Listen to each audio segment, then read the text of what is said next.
Welcome back, sports fans. Thanks for clicking in to another edition of the Friday Five, a video segment where we look ahead at some of the top football games Montana has to offer this weekend. I am Slim Kimmel with the Billings Gazette. Let's dive right in. We'll start in Class AA, where the game of the week is Great Falls CMR at Billings Skyview. This will be Billings fans' first opportunity to see Andrew Grindy, the star running back at CMR. He leads the class in rushing right now. The junior can do it all. He's a workhorse back, a big, strong kid that can is a threat to go the distance every time he touches it, tough to bring down. He's going to be a big challenge for that Skyview defense, a Skyview team that's coming off of back-to-back losses. You know, losing to Helena, no shame in that, but Skyview can't really afford a three-game losing streak here after starting the season 3-0. And CMR, they've been probably one of the quieter teams out there. They're 4-1, only lost to Glacier. So CMR is a really good team. This will be a big test for Skyview at Dallas Stadium.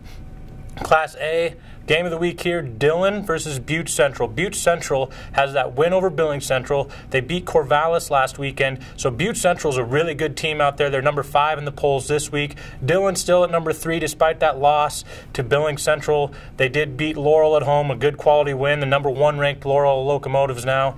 So Dillon, Butte Central, big game in the conference, Southwestern A there.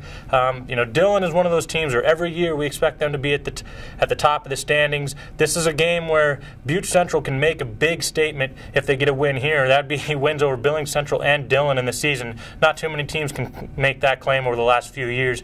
Also in the Eastern A, Billings Central is at Sydney and Laurel is at Miles City, so 2 big conference games there as well. And in the Class B, we have Jefferson playing Townsend. These are the top 2 teams in District 5B. Townsend preseason was probably one of the top 3, top 4 teams in the class. Their only loss is a 1-point loss to Fairfield, top-ranked Fairfield. So Townsend, not a bad team. I don't know why they're not getting better votes in the polls. I think they come in right around 5 or 6. Same right in that neighborhood with Jefferson, who's undefeated.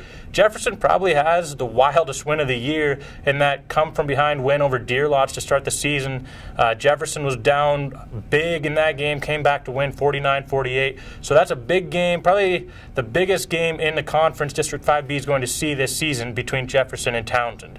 And then in Class C, 8-man football, there are 2 top 10 matchups. We'll start in the West with Drummond-Phillipsburg, the Flint Creek Co-op playing Charlo. Those are probably the top 2 teams in the Western Division there, even though our Lee is undefeated. I think people do expect it to come down to Charlo and Flint Creek. So that's a big one there. Those teams ranked 3rd and 4th in the class, so a big one in the West. Over here in the South, we have White Sulphur Springs traveling to Ennis. White Sulphur Springs is undefeated. Ennis has yet to lose on the field. Their only loss is that season opening vacated win against Broadview Levinus. So these are 2 of the top teams, along with Twin Bridges in the South. Ennis, obviously, the defending champions. So White Sulphur Springs could make a big statement if they were able to win this game, or at the very least show well against Ennis to, you know, kind of let people know that White Sulphur Springs is for real this season. And then in 6-man football, we'll go into the East, where we have Richie Lambert playing Westby Granora. Richie Lambert is undefeated on this season, maybe a little disrespected. I don't think people are kind of watching them as much as they are the other undefeated teams out there. This would be a signature win for Richie Lambert if they were able to go on the road, beat Westby Granora, a team that a lot of people think is one of the top 5 or 6 teams in the class. So that's a big one in Eastern Montana.